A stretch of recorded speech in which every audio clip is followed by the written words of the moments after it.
हमने सुना है कई पुलिस अधिकारियों से कि जो सीएम है उनका ज्यादा फोकस पुलिस पर रहता है, 2.5 घंटे मीटिंग लेते हैं पुलिस अधिकारियों की। तो जब आप डीजीपी बने तो उत्तर प्रदेश के सीएम के साथ कैसा इंटरेक्शन था, कितना फोकस उनका पुलिस पर होता है, किस तरह से वो पुलिस को देखते हैं, कितना हैंडल करते हैं, कितने घंटे मीटिंग होती थी आप लोग की? देखिए, योगी आदित्यनाथ जी जब उत्तर प्रदेश के मुख्यमंत्री बने तो यद्यपि वो मेंबर ऑफ पार्लियामेंट रह चुके थे, लेकिन मुख्यमंत्री के तौर पर या किसी मंत्री के तौर पे ये उनका पहला अनुभव था। तो मैंने जो शुरुआती दौर में देखा कि वो बहुत सी चीज़ों को समझने की कोशिश कर रहे थे, बहुत सी चीज़ों को जानने की कोशिश कर रहे थे। हालांकि उनकी जानकारी में कोई कमी नहीं थी, वो काफ़ी परिपक्व अनुभवी प्रशासक रहे हैं और हैं। लेकिन पुलिस का चूंकि पूरा प्रशासन जो है, पूरी सरकार जो है, वो इस प्लैंक पे आई थी कि किस प्रकार हम राज्य की कानून व्यवस्था को अच्छा करें। जैसा कि मैंने पहले कहा कि 2017 के पहले की क्या स्थिति थी और 2017 के बाद की क्या स्थिति है। लोगों की उम्मीदें थी नई सरकार से, नए प्रशासन से। इसलिए जाहिर है कि मुख्यमंत्री का पूरा फोकस जो है वो कानून व्यवस्था को किस प्रकार इम्प्रूव किया जाए उस पर था।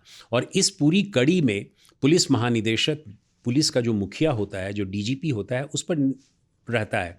और मुझे बहुत खुशी है इस बात को कहने में कि मेरी केमिस्ट्री माननीय मुख्यमंत्री से, उस समय योगी आदित्यनाथ जो नए नए आए थे, उनसे और मेरी केमिस्ट्री जो थी वो बहुत अच्छी थी। और उस केमिस्ट्री के फलस्वरूप हम दोनों का जो वैचारिक आदान प्रदान होता था, वो चाहे पुलिस के संदर्भ में हो या पुलिस प्रशासन के कई चीज़ों में हो, उन सबों में काफ़ी बृहत रूप से होता था। मुझे याद है कि उनका फोकस केवल लॉ एंड ऑर्डर में, केवल पुलिस स्ट्रैटेजी पर नहीं रहता था।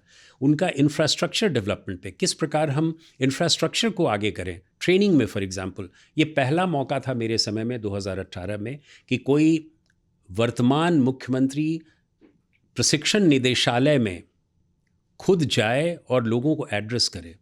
ये पहली बार 2018 में हुआ कि मैं मुख्यमंत्री को लेकर ट्रेनिंग डायरेक्टरेट में ले गया उन्हें, और एक लर्निंग मैनेजमेंट सिस्टम के द्वारा, डिस्टेंट लर्निंग मैनेजमेंट सिस्टम के द्वारा लगभग 40 ट्रेनिंग सेंटर्स में हमने उनसे एड्रेस करवाया। ये पहली बार हुआ कि उन्होंने एक ट्रेनिंग, आप कभी नहीं सुने होंगे कि कोई मुख्यमंत्री किसी ट्रेनिंग डायरेक्टरेट में जाकर और रिक्रूट्स को, अंडर ट्रेनिंग ऑफिसर्स को वो करे।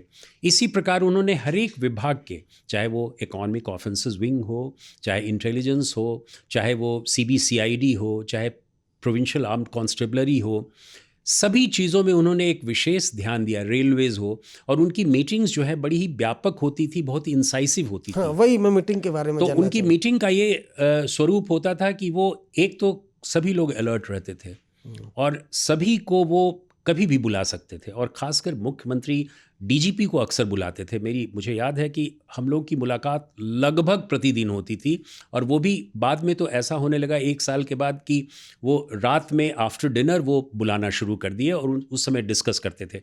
और ये इस प्रकार का एक डिस्कशन जो होता था कतिपय लोगों के साथ, बहुत बार तो केवल मुख्यमंत्री डीजीपी से, मुझसे बात करते थे, लेकिन कई बार ऐसा होता था कि चीफ सेक्रेटरी भी बैठे हुए हैं, एडिशनल चीफ सेक्रेटरी होम भी बैठे हुए हैं, डीजी इंटेलिजेंस भी हैं, उन सबों के साथ वो होता था। बहुत से ऐसे लॉ एंड ऑर्डर के मसले जो हैं वो उस मीटिंग में तय हो जाते थे कि हमें आने वाले समय में क्या करना है, डिनर के बाद। और मुझे याद है कि पुलिस कमिश्नरेट जब सिस्टम मैंने लागू कराया, उस समय उनसे मेरी वार्ता लगभग 3 या 4 महीने तक लगातार होती रही, और एक 1-to-1 मीटिंग होती थी जिसमें केवल मैं और मुख्यमंत्री रहते थे। और उन्होंने मुझे कई तरह के प्रश्न पूछे कि आप क्यों चाहते हैं कि पुलिस कमिश्नरेट सिस्टम हो, उससे क्या लोगों को फ़ायदा होगा, उसके क्या लाभ हैं, उसकी क्या हानियां हैं, और इसका ड्राफ्ट क्या होगा। और लगभग 4 महीने तक हमने स्वयं बिना किसी को बताए हुए हमने उस पर मेहनत की, और उनसे डेली के 1-to-1 daily, day to day basis पर उनसे बात होती थी। तो मैंने देखा कि वो एक विजनरी आदमी हैं, जो एक बहुत दूर की सोच सकते हैं, कर्मठ हैं, बहुत ही हार्ड वर्किंग हैं, सुपरवाइजरी लेवल उनका बहुत अच्छा है। मैंने अपनी किताब में इस सभी चीज़ों का जिक्र किया है। मैंने ये जिक्र किया है कि एज ए पॉलिटिकल एडमिनिस्ट्रेटर, एक पॉलिटिशियन के तौर पर मैं उन्हें कैसे देखता हूँ। और मैंने देखा कि उनकी पकड़ जो है न केवल पुलिस विभाग में बल्कि अन्य विभागों में, और उनकी याददाश्त बहुत तेज है, वो किसी भी चीज़ को भूलते नहीं हैं। मुझे याद है कि वो छोटी से छोटी घटना भी होती हाँ, थी, यही छोटी से छोटी घटना भी होती थी तो मुख्यमंत्री हमें फ़ोन करते थे और हमसे पूछते थे कि आप बताइए फर्रुखाबाद में या बलिया में या बागपत में एक लूट हो गई, 4,000 रुपये की लूट हो गई, कैसे हुई, क्यों हुई? मुझे आश्चर्य लगता था कि मुख्यमंत्री जो हैं वो अपने स्तर पे इन छोटी छोटी घटनाओं को, देखिए माफिया और ऑर्गेनाइज्ड क्राइम के बारे में तो सब सोचते हैं, लेकिन एक स्ट्रीट का आदमी जो एक सामान्य नागरिक है उसे 3,000 4,000 की लूट, अगर किसी का चेन स्नैच हो गया, किसी के साथ कोई घटना हो गई, कोई छोटी मोटी रोड एक्सीडेंट हो गया, कोई दुर्घटना, कोई लूट की घटना हो गई, ये सब चीज़ें जो हैं जनता को बहुत ज़्यादा प्रभावित करती हैं। बड़े बड़े क्राइम्स जो हैं, अतीक अहमद के क्राइम्स या मुख्तार अंसारी के क्राइम, वो कतिपय लोगों को करते हैं, बल्कि वो ज़्यादातर गुंडों को करते हैं। लेकिन छोटी छोटी जो सामान्य छोटी घटनाएं होती हैं वो आम जनता को वो करती हैं। और मुझे आश्चर्य हुआ कि मुख्यमंत्री के तौर पर वे छोटी घटनाओं के प्रति भी उतने ही चिंतित थे, उतने ही फोकस्ड थे जितने वो बड़ी घटनाओं पर। मैंने सुना है कई लोगों से कि वो कान में कुंडल, वो किसी एक कमिश्नर से बिल्कुल, पूछ लिया कि मैंने कान में कुंडल का क्या हुआ, ऐसा कोई बिल्कुल एग्जांपल? एकदम कई बार मैंने फर्रुखाबाद का जिक्र किया। मुझे याद है कि फर्रुखाबाद में एक मामूली घटना हुई थी, जिसे हम मामूली इसलिए कहते हैं कि उसकी घटना में मुश्किल से 4 या 5,000 रुपये की कोई बात रही होगी, लेकिन उसका उन्होंने पूछा, मुझे याद है कि लंच के बाद दिन में उन्होंने मुझसे पूछा और मुझे नहीं मालूम था, तो मैंने तुरंत इसको देखा, मैंने कहा कि सर मैं अभी 5 मिनट में आपको बताता हूँ। और उसके बाद से ये मेरी प्रक्रिया हो गई कि मैं उन सभी चीज़ों के ऊपर ध्यान दूं जो माननीय मुख्यमंत्री जी या कुशल प्रशासक के रूप में वो जानना चाहते हैं।